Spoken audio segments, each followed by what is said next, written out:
Ilmuwan Prancis akan menguji bercak nikotin pada pasien COVID-19 dan petugas kesehatan dalam sebuah penelitian. Rencana tersebut akan dilakukan setelah hasil penelitian menunjukkan nikotin dapat memberikan perlindungan terhadap infeksi penyakit. Para peneliti di Rumah Sakit Petit Salpêtrière di Paris mengatakan penelitian mereka menunjukkan bahwa perokok kurang terinfeksi virus dibandingkan orang lain dan bahwa nikotin dapat mencegah virus memasuki sel.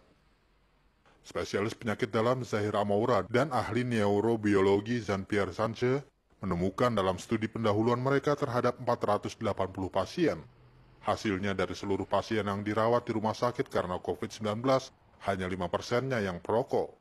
Membandingkan dengan jumlah perokok dalam populasi umum berdasarkan jenis kelamin dan usia yang sama, perokok memiliki risiko 80% lebih rendah terinfeksi dibandingkan bukan perokok. On s'est rendu compte que le taux de fumeurs était très bas, 5% chez les malades à peu près. Ça, c'est la première étape. Et la deuxième étape, quand vous avez ça, vous devez essayer de vous comparer à la population générale pour voir s'il y a une vraie différence. Et heureusement, en France, en 2018, on a une étude qui est faite sur 10 000 personnes dans la population générale. Et quand on a comparé avec les gens de la population générale, mais de même sexe, de même âge, on a vu qu'il y avait une différence qui était très, très significative.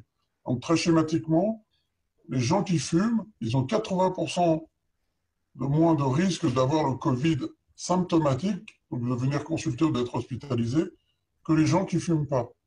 Sanjay, seorang ahli neurobiologi terkenal dari Pasteur Institute, berhipotesa bahwa nikotin mungkin menjadi alasan perokok tampak lebih terlindungi dari virus.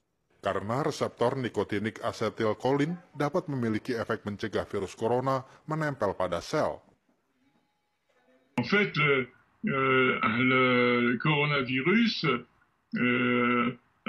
interagirait directement ou indirectement d'ailleurs avec le récepteur nicotinique et que la nicotine entrerait en compétition entre, ça c'est le virus qui arrive sur le récepteur et la nicotine empêche ça, se sépare. Reseptor nikotinat diketahui aktif dalam infeksi rabies dan Institut Pasteur mencari hubungan yang serupa antara reseptor semacam itu dan COVID-19. Sanse mengatakan gejala COVID-19 yang melibatkan sistem saraf seperti kehilangan indera penciuman, kelelahan, masalah dengan gerakan dan kehilangan kognitif dapat menunjukkan peran yang dimainkan oleh reseptor neuro seperti reseptor nikotinik.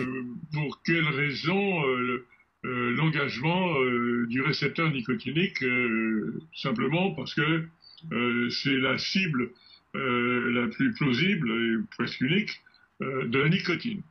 Alors il y a plusieurs types de récepteurs nicotiniques dans l'organisme et il y en a à la jonction neuromusculaire, nous y reviendrons, il y en a aussi dans le cerveau, beaucoup.